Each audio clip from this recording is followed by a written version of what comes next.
Find a mentor locally. Find a friend who's been around for a little bit longer. It doesn't have to be any formal relationship necessarily. We have a great formal program in EXP, but you can always find someone somewhere who you look up to, who's done a whole lot more than you, and ask them if you can ride with them and run with them. I really think that that's probably the biggest advice I would give to a new agent coming in now.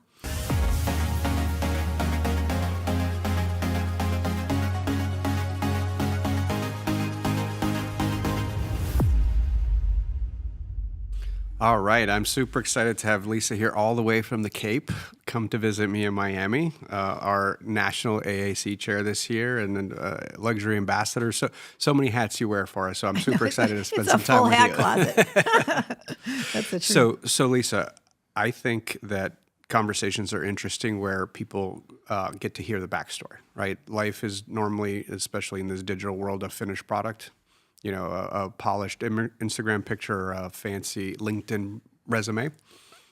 And I think it's fun to tell the story of how you got to where you're at. So let's actually take it all the way back to when you first got into real estate. I know you've taken some detours out of it and back to it. So I think that's a super interesting story to tell. So let's just jump right in and tell us how you found the real estate industry. Yeah, thank you so much. So I actually started selling real estate in 1993.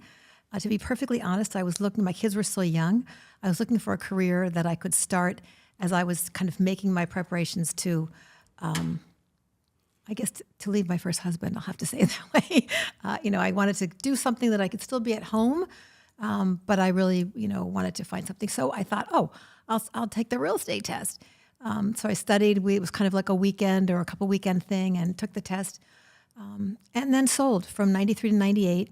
And anyone who's been around, knows that that's when interest rates were like 14%. There was only seller agents, and we loved it. We thought that, we thought life was great, and that's all we knew. We'd all line up to present our offers outside the door of the home, and then in the late 90s, I had a Mac, and I started to fool around on computers, and I built a website for the real estate office that I was in. And then the Century 21 in the town said, "Oh, can you do it for me?"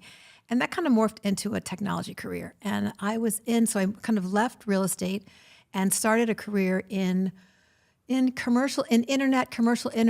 One thing kind of led to the other.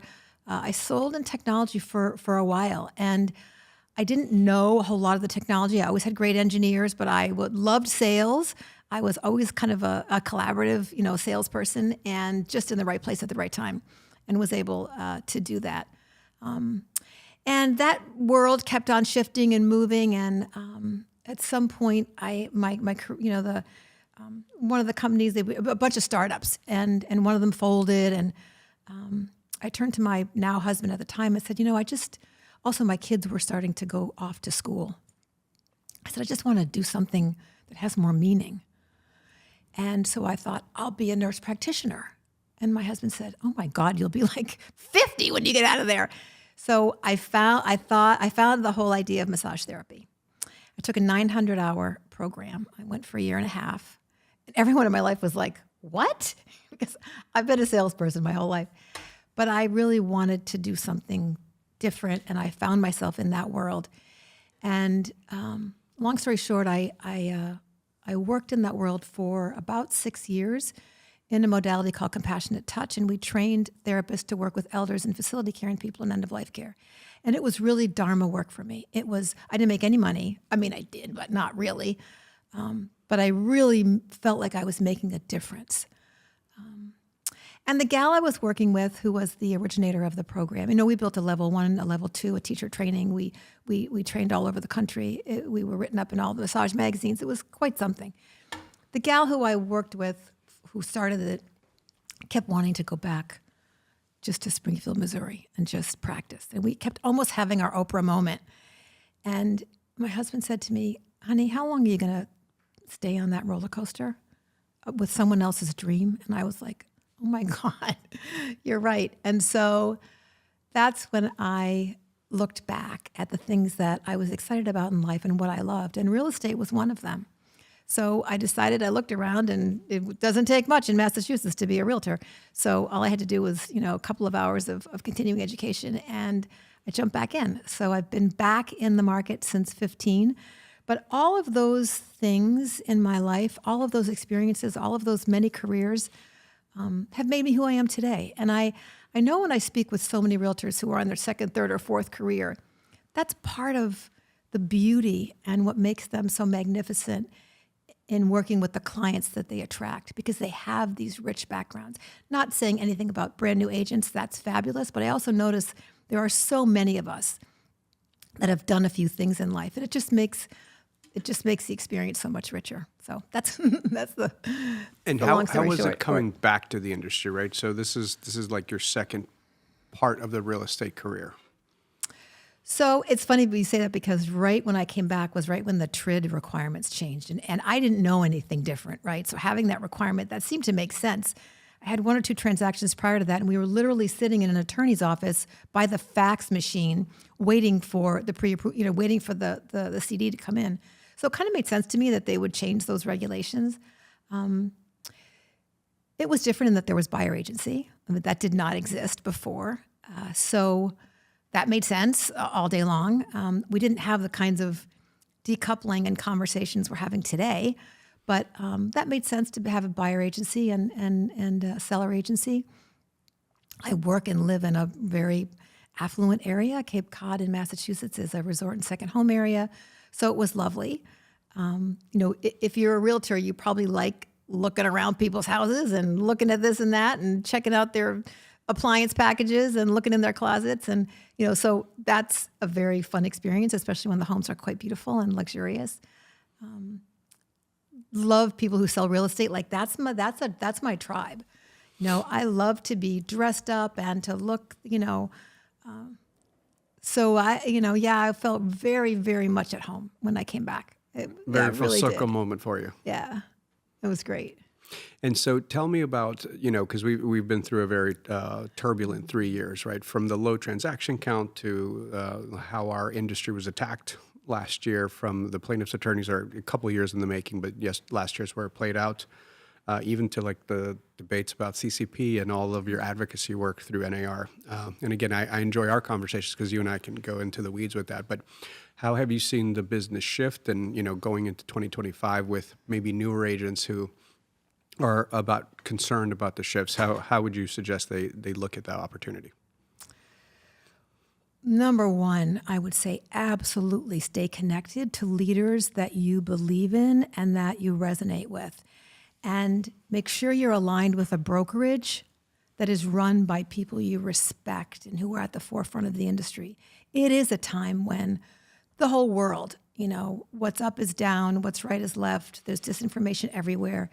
It's so important. I mean, we handle big things. These are big things.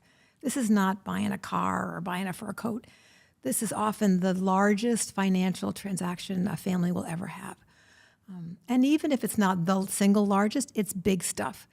So it's on us to continue to stay connected and be well educated about what is happening right now in our industry, be able to explain that, be able to have a suite of documents to give to your buyers and sellers. So I would say if you are new, find a mentor locally. Find a friend who's been around for a little bit longer. It doesn't have to be any formal relationship necessarily. We have a great formal program in EXP, but you can always find someone somewhere who you look up to, who's done a whole lot more than you, and ask them if you can ride with them and run with them. I really think that that's probably the biggest advice I would give to a new agent coming in now. And you do a lot in addition to selling homes inside of the industry. Talk to us what kind of drove you, because I know you're involved with us, but you're also involved with NAR. We have a podcast coming. By the time this will come out, it will have already dropped with myself and Nikia, the CEO of NAR, and you made that happen. I always like to give people credit Thank where you. credit is due. So tell me how that journey took on for you, right? So because being able to have that level of rapport and relationships with the organized real estate industry is not common for folks. So, for me, I used to believe what the Dalai Lama said, which is that the purpose of life is to be happy. And that has really evolved into the purpose of life is to be useful. And being useful is what really makes me happy. So showing up and plugging in and volunteering in wherever I am, whether it's, a church group, a yoga community, my profession, I've been willing always to kind of show up and plug in. And I have a lot of big ideas. I'm a big idea person. I'm not a great, I always need to have S and C's. I'm big on DISC, right? I'm always need to have S and C's with me to help support, those big crazy ideas. But when you have big crazy ideas, you need to work within an organization. I've been around volunteer management for a long time.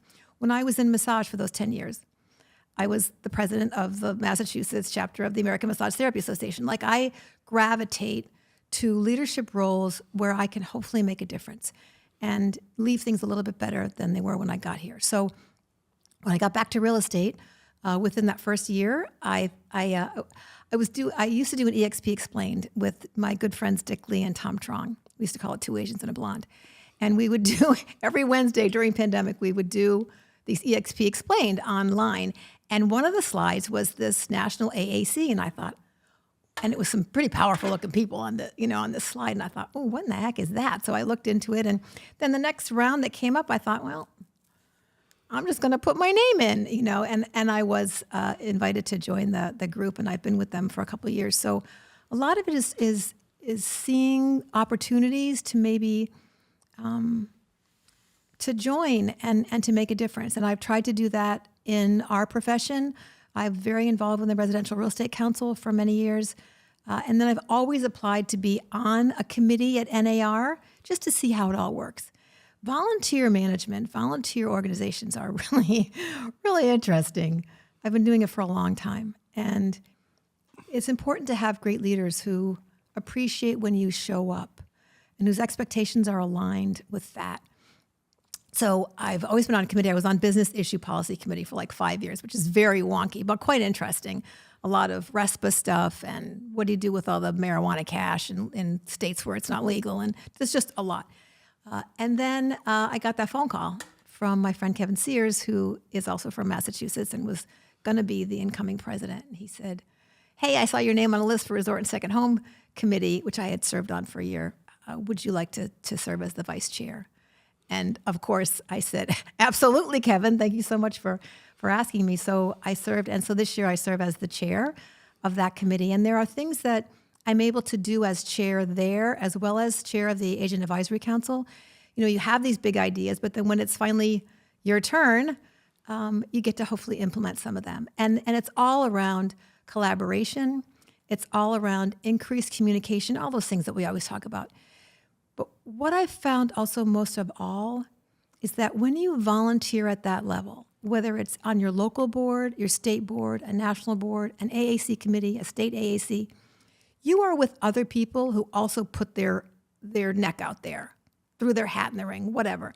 Most of us are not waiting for our check in the mail, right? Like, there's a reason you do those things. And it's usually because you want to make the world a better place. So I get to be around people all the time, and I've continued to find that tribe. And that's what feeds my soul. That's what makes me feel useful. And then as a result, that's what makes me happy. Since you just took over as chair of AAC and you've had some ideas, why don't you share some of them? Okay, so one of the things that I heard even before being vice chair was, so this is the third year that we are implementing or having the state AAC program. And one of the things that I've heard for a while is that some of the state AACs kind of felt like they were wandering in the desert. Some were doing great, killing it, sharing best practices, like just rocking it. But we have a lot. We have 50, right? So, and now we have commercial.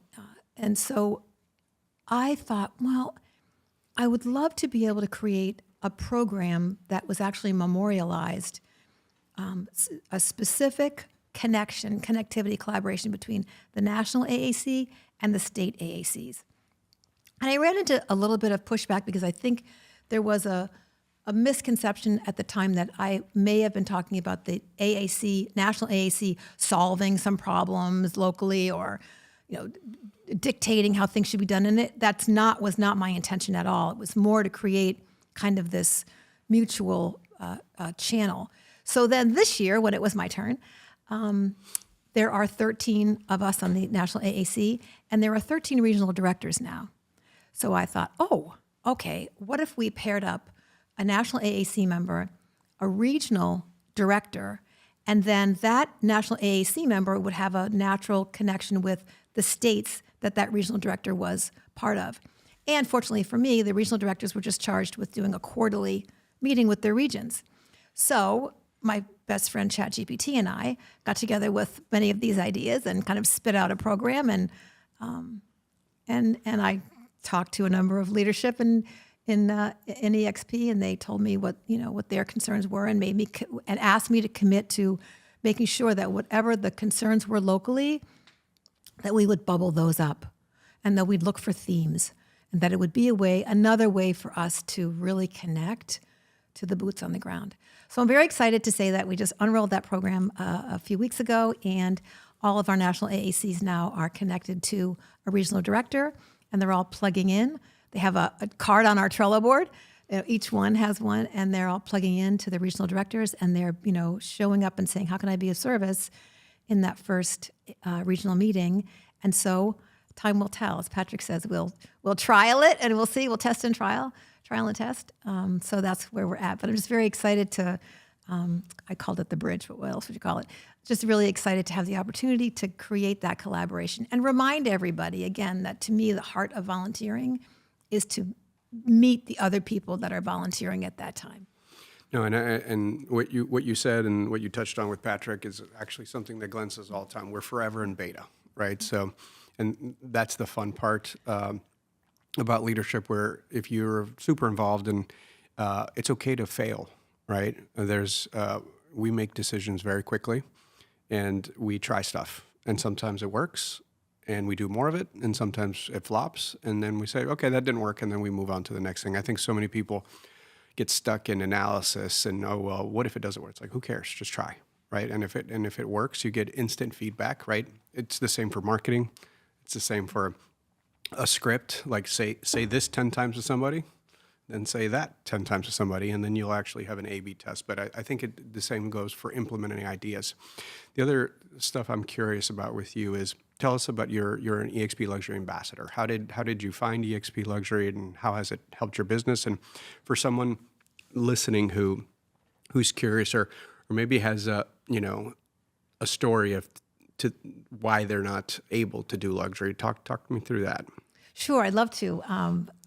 It's something that also really inspires me for a couple of reasons. But so I have been a luxury ambassador since the program was developed. When I first got here, I wanted to say, don't you people know who I think I am? I came from a pretty luxurious Remax, really a very elegant, and Tom Trong chased me for about a year until I finally slowed down long enough to just put the numbers down on paper. And then for me, I tell people, I'd like to say I came for the inspiration and all that. I came for the money. I did. But I stay for a lot of other reasons. But when I got here, oh my God, we had that blue and orange bug. It was just dreadful. And so most of us kind of started doing our own thing, which is even worse, right? Then you got a million things going out there. Could have been pink, purple, who knows? You're supposed to run everything by, but people are just doing all kinds of wacky things. So when we had a million meetings. We had meetings everywhere. Pete Middleton, we had meetings about luxury. I don't know how many meetings we had. And it just wasn't taken up. The reins were not taken up by leadership for a long time. And it was tough. Everyone was going to continue to create all their own stuff. So when we finally got the buy-in from leadership to start the division, I remember we were in Las Vegas, and there was a line of like hundreds of people just to get into the listening session as the program was going to be unrolled. And we were all just so grateful that there was going to be something that didn't look like blue and orange and just so tacky and horrible. We had no idea of what else was going to be offered. We didn't even care. And that was definitely something that we were building in the air. We were flying the plane and building it at the same time, for sure. But it's continued to be something that is so remarkable and really an industry standard. I know people that came here just because we use the LuxVT platform. So EXP Luxury itself is an amazing suite of of tools, of presentations, of everything you could ever imagine. But we also have a syndication platform that immediately syndicates out from Wall Street Journal, James Report, Mansion Global, every luxury publication you could imagine. Your listings immediately will go there. You are given all kinds of social media stuff, but most importantly, we have weekly masterminds with luxury realtors across the country, not people who are, writing books about it. I mean, actual luxury realtors.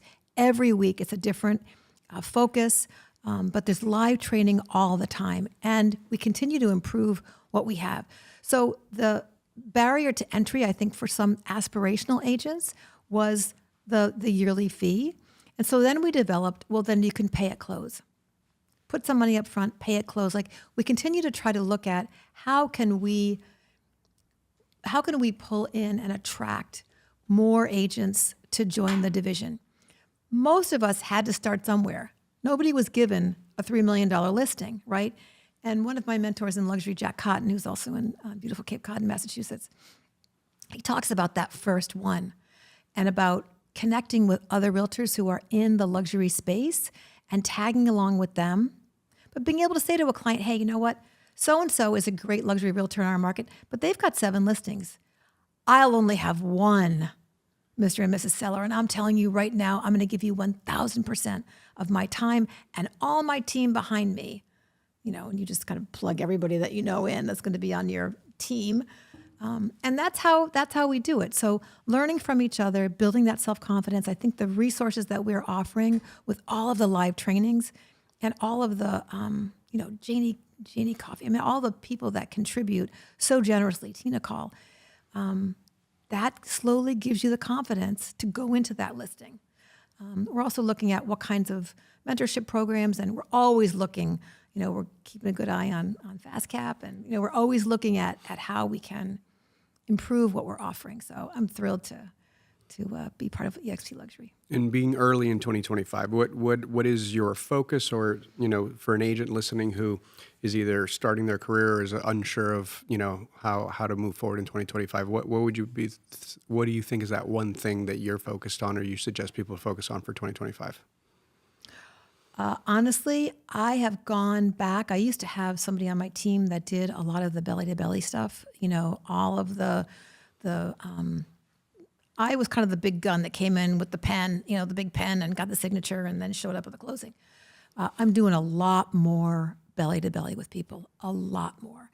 And the main reason is I think we're being asked to show up.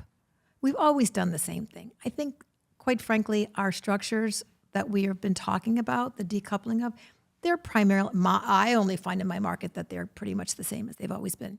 But we're asked to talk about and to show up in a much different way now. And I don't mean it to say that we need to be defensive about what we do.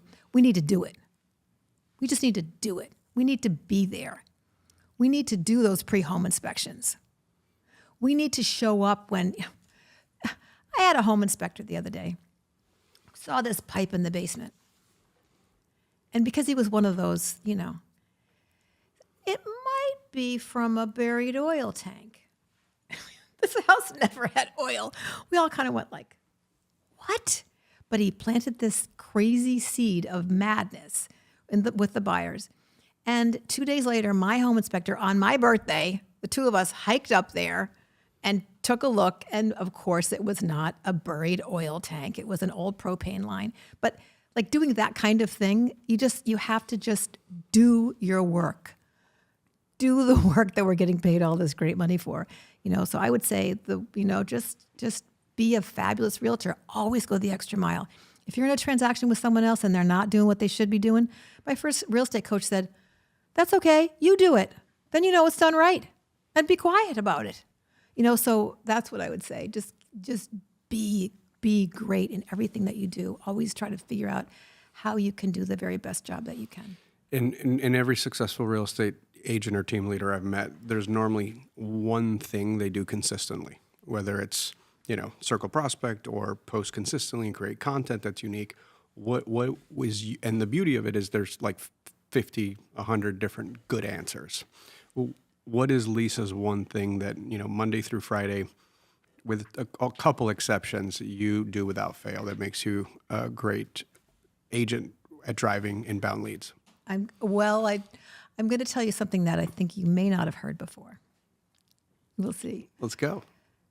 I have a really strong meditation practice every day, every morning, and that changes my life. That gives me clarity about what the next right thing is. It reminds me that I need to stay humble. It reminds me of the important things in my life. It allows me to have the optimistic attitude that I have, and it allows me to handle the craziness that happens in real estate for sure. You know, whether it's with other agents or whether it's with clients, that absolutely is what I would say is what I do, and it's not Monday through Friday. It's 7 days on a daily, week. absolutely. And then from a lead gen perspective, is there a specific one that you, because I have not heard that one before, but I always like the tactical, right? Yeah. So would you say, what is the lead gen? So what I do, actually, my business, as many of us that have been around for a while now, is all referral based. Mm-hmm. And so, but also because of my association of volunteering, a lot of my referrals are other agents. It's not just people. Of course, it's people, but it's also other agents. So I have a number of different lists. I have an assistant, thank you God, almost 4 years. I couldn't do any of this without him. I have a number of different lists. So we continue to innovate how we can touch those people. Just yesterday, we sent out a thing about how EXP is matching the donations for the California wildfire folks that were affected. Sent out a big thing locally about our ADU legislation that was just passed. Like, I'm always looking for important, timely content, and I do a lot of video. If you saw my video set up too, I was thinking I have to take a picture, but I have my phone in it. I have like a Maui gym box, and then this crazy tripod, and then my phone, and this crazy setup in my office. But I do videos all the time, couple of minute videos about whatever it is I'm sending out. And who is the target audience? Because again, referrals from other agents is a phenomenal way to do it. So three, four. So one is all the referral partners that we continue to add. So agents with or without us, just Correct. Oh yeah, it's mostly not folks that are in EXP. And then of course past clients. I also have the list for all the Cape Cod agents, so that's about 2,400. So I email them all the time. There is nobody on Cape Cod that can say that, they're always like, oh yeah, I just got a video. And then I also have a list of folks that I've curated over time who were curious about what we do. So I have a bunch of different lists. I use BombBomb. I always have. and you do primarily different content for the different lists. Sometimes, yeah, sometimes. But like if we're doing a special event, when it's something really important, I often send it to everyone. So that's a big list. But BombBomb is so great on deliverability. There's no question. I mean, I've done a lot of things over time. That's definitely the one that I use. So now I haven't done a lot of prospecting. I am doing more now. I have two neighborhoods that I farm. Two high-end condo complexes that I farm. One in my town, one that I sold the two highest condos that were ever there. And so I have a postcard campaign that goes out. I've been doing it for over 2 years. And there's a scanning code on the back. So anyone who ever scans goes into a separate list.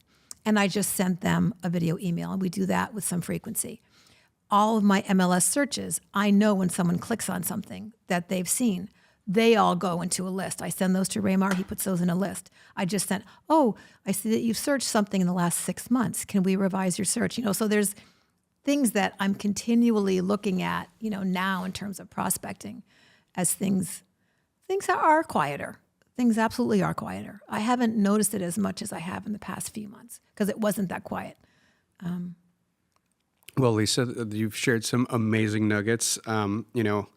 Even stuff that I think comes natural to you is very intentional, right? So the fact, and the meditation was a first, but also just even the intentionality of having a list of agents. So there's a content that's relevant to the agent, which is, a good way to stay in touch with them. But the end result is actually referrals from across the country based on your associations that internally and externally in the industry. And the referral partner ones, we always send a monthly update. My assistant has like a great one-page thing, with anyway, it's really, really good. And I also send some fun things that are happening that month on Cape Cod. So it just keeps Cape Cod in their inbox and fun things that are happening, whether it's art exhibits or events or so it's kind of like a Cape Cod monthly newsletter that at least, even if they don't read the whole thing, they'll just see Cape Cod, Lisa, Cape Cod, in their inbox. Yeah, no, absolutely. Well, Lisa, thank you for making your way all the way down to Miami to spend some time with me this morning. I look forward to seeing you at the next EXPCon event. And thank you so much for sharing and for your leadership within EXP. Well, I will say the same thing. Thank you for your leadership, Leo. It means the world to all of us.